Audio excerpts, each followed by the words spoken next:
Okay, so I got the new transmission oil pan, and I got this one off. You can see how that's all dented and broken. Here's the new one.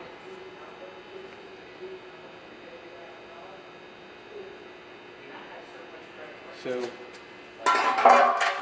this got hit really hard, and because of that, it went up into the transmission filter and cracked it too. So, and how transmission works, it's on a sump.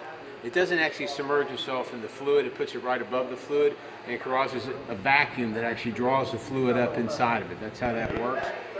Because this is all broken, this was probably submerged inside of it. You can see that this has been broken. This is what it's supposed to look like.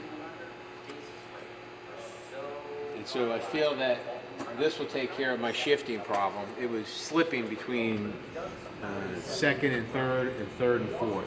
Probably because the pressure was lower because it was seeping past everything instead of being drawn through the bottom like it's supposed to.